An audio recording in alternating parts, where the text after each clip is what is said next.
नमस्कार।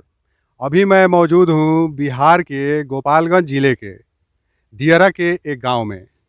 दियरा क्या होता है इसके बारे में मैं आपको बताऊंगा। आप में से बहुत से लोग दियरा के बारे में जानते भी होंगे। लेकिन जैसे एमपी में बात किया जाता है, मध्य प्रदेश में चंबल के कभी डाकू हुआ करते थे, वैसे ही बिहार के दियरा को भी कभी दस्यु सरगनाओं का जगह माना जाता था। यह एक अड्डा हुआ करता था। यहाँ डकैत रहा करते थे। बिहार में बहुत से ऐसे जगह हैं जहाँ के बारे में हम पता करें, वहाँ से बहुत से लोगों का अपहरण हुआ, किसी के घर में डकैती हुई।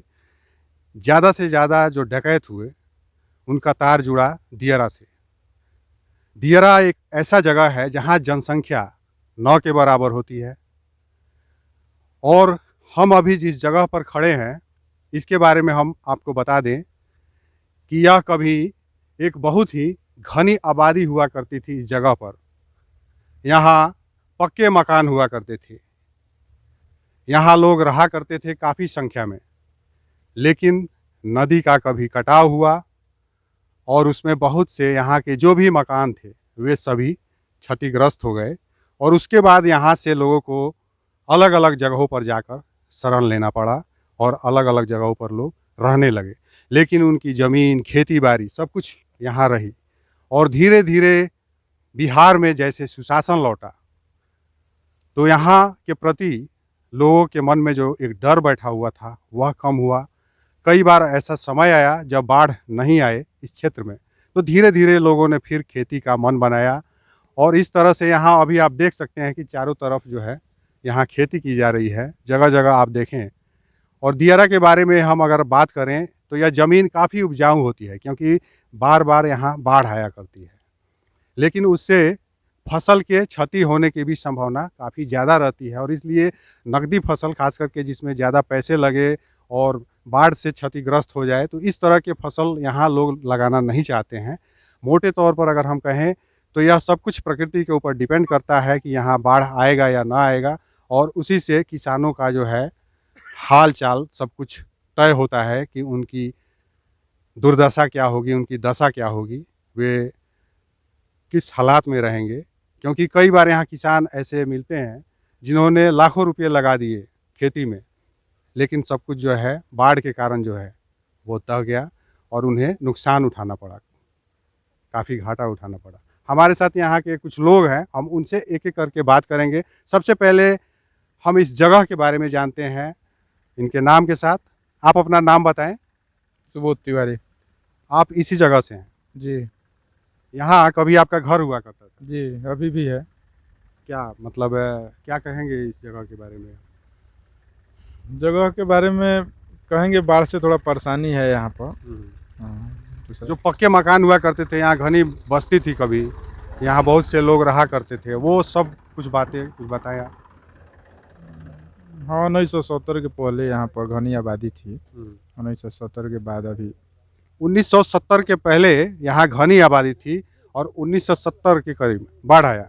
और बाढ़ में जो है ये, घर सब हो गया। आप थोड़ा जोर जोर से बोले ताकि आवाज़ हमारे दर्शकों तक जा सके। क्या था, बाढ़ कैसे आया, क्या? कटाव हुआ 1970 में, कटाव हुआ। कौन से नदी का? गंडक नदी, गंडक नदी से तो कटाव हुआ तो ये मकान सभी जो है क्षतिग्रस्त हो गए। क्षतिग्रस्त हो गए। यहाँ से लोग जो है जान बचा के, अपनी जान माल बचा के, और दूसरे जगह जाके शरण लिए, कहाँ कहाँ जैसे? जैसे गोपालगंज, चंपारण, सारण, ऐसे हैं ऐसे। तो यहाँ जैसे अभी आप रह रहे हैं, यहाँ बिल्कुल कच्चा मकान है, अब तो पक्का मकान यहाँ नहीं है, तो इसका क्या कारण है? अब धीरे धीरे फिर हम लोग व्यवस्थित हो रहे हैं। अब जैसे जैसे फिर नुकसान से मान लिए उभरेंगे हम लोग, तो फिर पक्का मकान बनवाएंगे। अभी जो है, अभी आपको यहाँ पे जिस तरह से जो संघर्ष करना पड़ रहा है, यहाँ तो ये देख रहे हैं कि बिजली आ चुकी है, यहाँ भी बिजली आ चुकी है। कब पहुँची बिजली यहाँ? 2-3 साल हुआ। 2-3 साल पहले। और यहाँ आसपास में लगभग कितने घर होंगे पूरे दियारा की? अगर हम यहाँ इस गांव का नाम क्या है? इस गांव का नाम सिमराही है। समराही। और इसके बगल में कौन सा गांव है? रजवाही। रजवाही। रजवाही और सिमराही 2 गांव हैं यहाँ आसपास में। और यहाँ लगभग कितने घर होंगे, कितने लोग रहते होंगे, इसकी जनसंख्या कितनी होगी रजवाही बताइए? रजवाही में करीब करीब 1,000-1,500 लोग होंगे।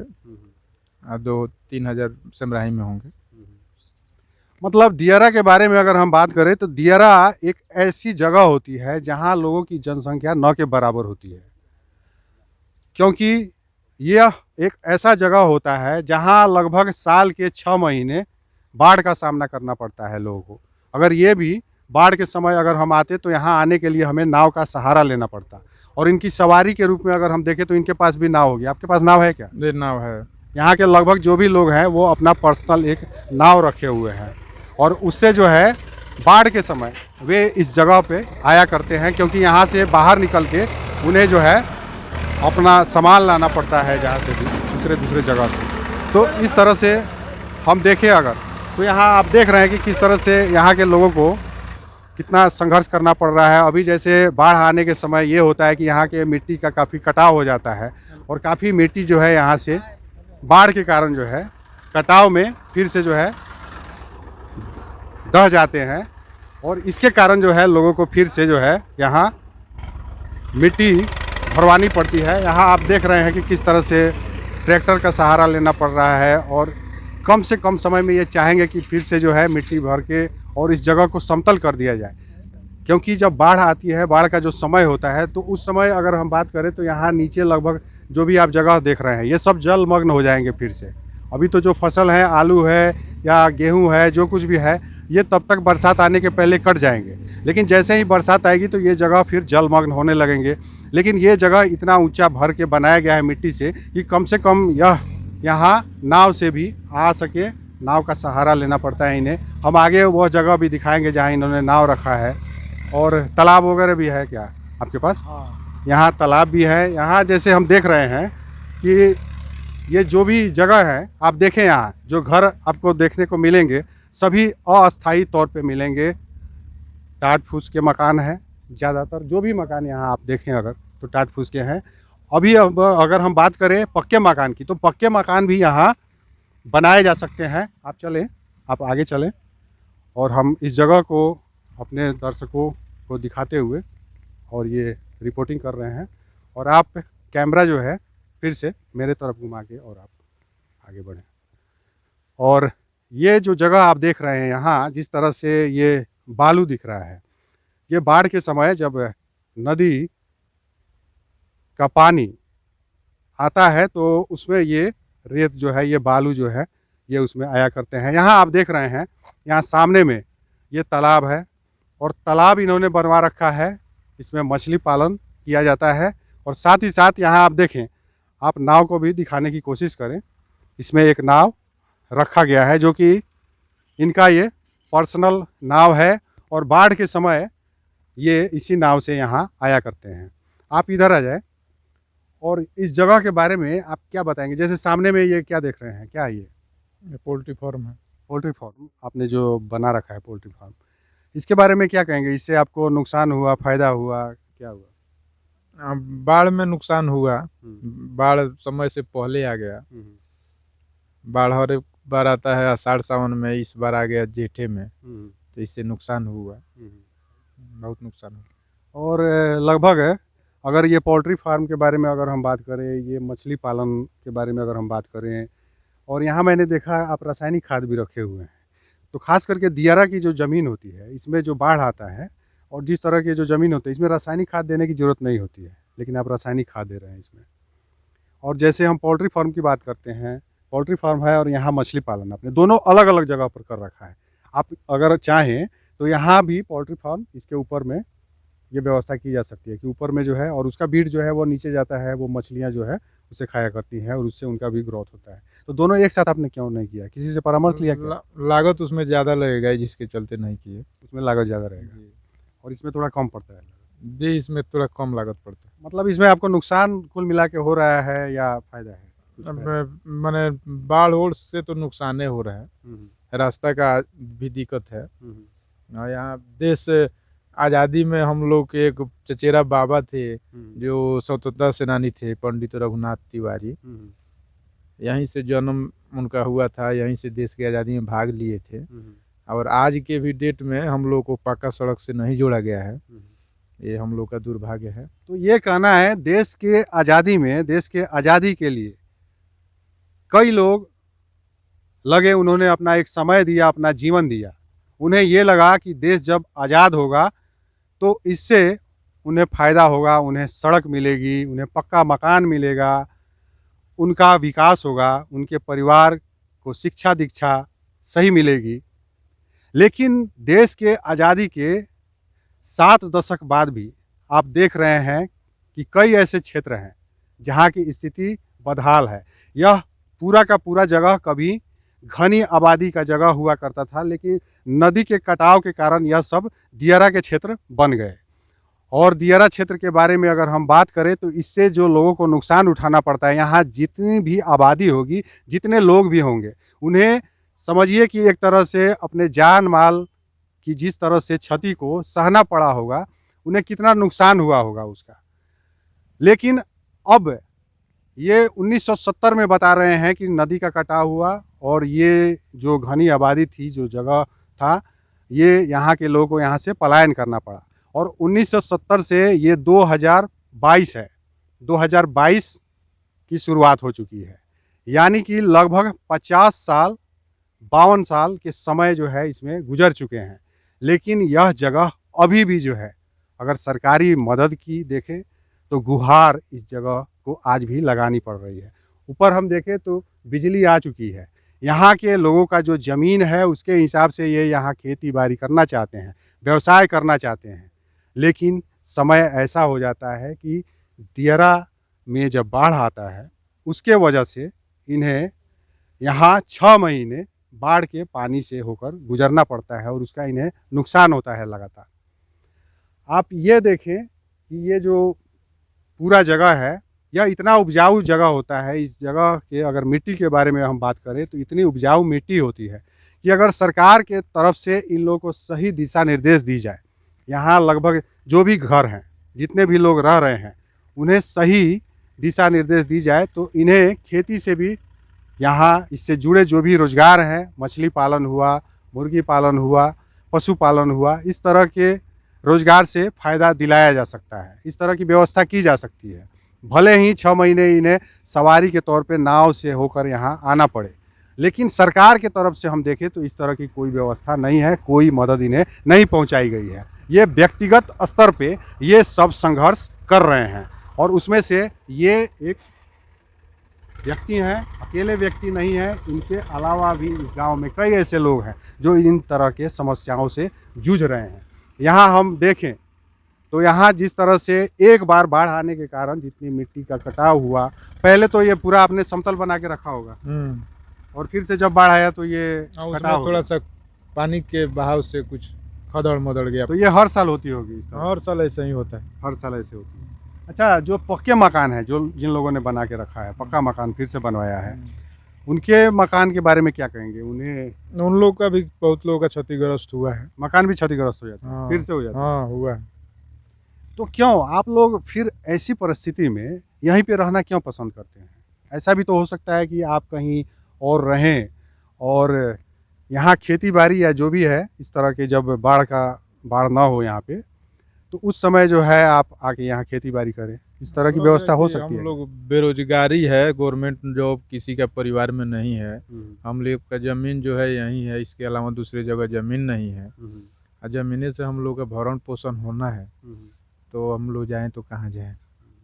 तो ज़मीन है और ज़मीन से जुड़े हुए हैं, दशकों से जुड़े हुए हैं जो लोग भी, उनकी परिवार की जो अर्थव्यवस्था होती है पूरे तौर पर अगर हम देखें तो वे इस पे आश्रित होते हैं। इनकी उन्हें एक गुंजाइश होती है कि इससे कुछ अगर उन्हें फ़ायदा आता है तो इससे उनके परिवार का भरण पोषण होता है। इसमें आपने मछली पालन कर रखा है, इसके बारे में क्या बताएंगे आप? इसके बारे में बाढ़ आने के पहले हम लोग जो मछली होता है उसको निकालना पड़ता है। कब निकालने में देरी हो जाता है तो नुकसान हो जाता है। अच्छा, यहाँ डकैत वगैरह का अब भी है क्या कुछ ऐसा बात? ना, अभी तो इस टाइम में यहाँ कुछ नहीं है। मैं 10-15 वर्ष पहले यहाँ पर वैसा बात था, जहाँ पर बदमाश बहुत रहते थे। मतलब सुशासन आज यहाँ भी है। जी, अभी यहाँ बदमाश लोग नहीं है। जब से मोबाइल का युग हुआ तब से बदमाश लोग सब खत्म हो गया। हाँ, यहाँ कोनो प्रकार का नहीं है वैसा। और यहाँ जैसे कि हम ये देख रहे हैं कि जितनी दूर दूर जो आबादी है, जितने दूर दूर घर हैं, तो रात में जानवरों का भी कुछ डर रहता होगा क्या? जी, यहाँ पर जंगली सुअर, हरिण, घोरपड़ास, ये सब से भी फसल नुकसान होता है, जिसको हम लोग रात में बार बार माने कोनो ना कोनो चीज़ से उन लोग को हम लोग टॉर्च वॉर्च बार के भगाते हैं, तो अब फसल बचता है। तो ऐसा भी होता है कभी कि आपको भी उनसे कुछ खतरा हुआ हो, किसी के खतरा का जान डर रहता है। को नुकसान हाँ, हुआ हो? होता है। वैसे बहुत जंगली सुअर कितने लोगों को मार भी दिया है। हाँ, तो वैसे थोड़ा सा होशियारी रह के करना पड़ता है। उन्हें जान भी गंवानी पड़ी है? जी, कुछ लोगों को जानों गंवाना पड़ा है जंगली सुअर के चलते। मतलब अभी भी? हाँ, अभी वो वैसा माने अकेला पड़ गया तो मार भी देता है सब। जी। तो इस तरह से ये जानवरों से भी लड़ते हुए, जूझते हुए, और इस तरह से ये यहाँ संघर्ष कर रहे हैं। यहाँ कुछ और भी लोग हैं। हाँ, आप लोग इसी जगह से हैं क्या? आ जाइए, आप लोग भी आ जाइए। यहाँ कुछ ऐसे लोग भी हैं जो आसपास के गांव के हैं, और उनसे भी हम जानते हैं कि यहाँ आपका घर कहाँ हुआ? बस बाबा का पड़ोसी हम लोग हैं। क्या नाम हुआ आपका? मनोज कुमार यादव। और क्या कहेंगे इस जगह के बारे में? जगह की बात यही कहें कि बाढ़ से हम लोग एकदम परेशान हैं। हम लोग फसल लगा रहे हैं, लेकिन गन्ना बाढ़ से समझिए कि हमेशा 2 साल से एकदम बाढ़ से नुकसान हो जा रहा है। आप बारिश से एकदम समय से मतलब पहले बारिश बाढ़ हो जाने से सब क्षति हो जा रहा है। अच्छा, दियारा के बारे में ये कहा जाता है कि जो बाढ़ आता है तो बाढ़ में ज़मीन जो है काफ़ी उपजाऊ हो जाती है बाढ़ के कारण, क्योंकि जो पानी आता है बाढ़ का पानी, उसमें कई ऐसे तत्व आते हैं जिनसे ज़मीन की उर्वरक शक्ति जिसे हम कहें उर्वरा शक्ति बढ़ जाती है। और लेकिन उसके बावजूद यहाँ रासायनिक खाद भी लोग दे रहे हैं, तो क्या इसकी आवश्यकता है क्या? आवश्यकता है। फसल मतलब कि ठंडी से पाला वाला मार दे रहा है, उसके लिए उसे उसका आवश्यकता है। नहीं देने पर नहीं पहुँच रहा है। यूरिया वगैरह भी लोग दे रहे हैं? हाँ, दे रहे हैं। क्यों दे रहे हैं? डीएपी दे रहे हैं? नहीं देने के मतलब ये हो रहा है कि वो सब कुछ है, लेकिन नहीं देने पर मतलब कि फसल नहीं पहुँच रहा है। नहीं, थोड़ा कम पड़ रहा है। यहाँ जिस तरह की जो मिट्टी है, बाढ़ चूंकि हर साल आती है यहाँ पे, तो बाढ़ के कारण अगर इस मिट्टी का आप जांच कराएंगे, जांच करवाएं हर जगह जो है, हर जिले में अब जो है इसकी जांच हो रही है, और जांच आप कराएंगे तो वो बता देंगे यहाँ आपको किस तरह के फसल की खेती करनी है या मिट्टी किस फसल के लायक है, और उसके हिसाब से आपका जो रासायनिक खाद में जो पैसे लगते हैं, ज़्यादा खर्च करने पड़ रहे हैं, वो आपको नहीं करने पड़ेंगे। तो इस तरह से कोई मिट्टी की जाँच भी यहाँ कुछ लोग कराते हैं क्या? अरे यहाँ पर तो कोई नहीं जांच नहीं कोई आता है। यहाँ पे समझिए कि बाढ़ बूढ़ा हर कोई कुछ भी हो, यहाँ पर कोई नहीं आने वाला है। बाहर से कोई नहीं आता है, और यहाँ से भी लोग बाहर मिट्टी का जांच कराने के लिए नहीं जाते हैं। लेकिन सरकार के जो भी संबंधित विभाग हैं, उन्हें चाहिए कि ऐसे ऐसे जगहों पे वे खुद जाएं, किसानों का मार्गदर्शन करें, उन्हें बताएं कि ऐसे ऐसे ज़मीन में रासायनिक खाद देने की कोई ज़रूरत नहीं है, क्योंकि इनकी जो उर्वरा शक्ति है वह बाढ़ के कारण बढ़ चुकी है। और इस तरह से जब मार्गदर्शन होगा तो किसानों का कुछ पैसा भी इससे बचेगा। लेकिन इस तरह की कोई व्यवस्था नहीं है। हालांकि बिहार में कहा जाता है कि सुशासन व्यवस्था आ चुकी है। केवल एक अपहरण उद्योग बंद हो जाने से, केवल डकैती, चोरी, लूट, ये सब बंद हो जाने से आप सुशासन की कल्पना नहीं कर सकते हैं। सुशासन का मतलब होता है कि हर तरह से अच्छी शासन मिले लोगों को। यहाँ किसानों को जिस तरह से अपने जान माल का लगातार नुकसान उठाना पड़ता है, और उन्हें सरकार के मार्गदर्शन की जहाँ ज़रूरत होती है, सरकार का कोई मार्गदर्शन नहीं है उनके लिए, उसकी यहाँ नितांत आवश्यकता दिखती है। सरकार के जो संबंधित विभाग हैं, उन्हें यहाँ आके किसानों के जो परिवार हैं, किसान से जो भी किसानी से संबंधित यहाँ जो लोग हैं, उन्हें उनका मार्गदर्शन करना चाहिए। उन्हें बताना चाहिए कि उन्हें इस ज़मीन में क्या करना है, कैसे क्या करना है। हम मत्स्य पालन की बात करते हैं, पशुपालन की बात करते हैं, मुर्गी पालन की बात करते हैं, छोटे छोटे उद्योग की बात करते हैं। यहाँ पे आप देख सकते हैं कि जिस तरह से जो जगह है, ज़मीन है, इसमें क्या कुछ नहीं की जा सकती है। लेकिन कहीं ना कहीं ये देखें कि यहाँ आकर जो भी लोग यहाँ जो कुछ भी कर रहे हैं, वे अपने आप को अकेला पाते हैं, लगातार संघर्ष कर रहे हैं, उन्हें उनका कोई मार्गदर्शन करने वाला नहीं दिखता है। इस तरह की यहाँ आपको व्यथा देखने को मिल जाएगी। भले ही आज यहाँ चोरी डकैती अपहरण करने वाले लोग नहीं आते हों, उनका यहाँ शरण नहीं हो, वे यहाँ शरण नहीं लेते हों, लेकिन जो अव्यवस्था है कहीं न कहीं, जो अर्थव्यवस्था से जुड़ी परिवार की जो अर्थव्यवस्था है, वह देखें आप तो मार्गदर्शन के अभाव में देश के आज़ादी के 7 दशक बाद भी अभी कहीं न कहीं लड़खड़ाई हुई दिखती है। यहाँ के बारे में हम दिखाएँ, आप देखें दूर-दूर तक यहाँ लोग जो है आपको बहुत ही कम दिखेंगे, लेकिन आप कल्पना करें ज़रा, जैसे ही यहाँ अंधेरा होगा, रात होंगे, यहाँ जिस तरह से जानवरों को लोगों को सामना करना पड़ता होगा, जानवरों का, इसमें कई खूंखार जानवर हैं, उनका सामना करना पड़ता होगा। तो यह क्या आज के स्थिति में बताया जा सकता है कि क्या सरकार यहाँ के लिए कुछ कर रही है, यहाँ के लोगों के लिए कुछ कर रही है? इस तरह की व्यवस्था में सरकार को यहाँ खास ध्यान देने की ज़रूरत है। हम आगे दियारा क्षेत्र के बारे में आपको और विस्तार से और अच्छी तरह से बताने जा रहे हैं, आप देखते रहिए।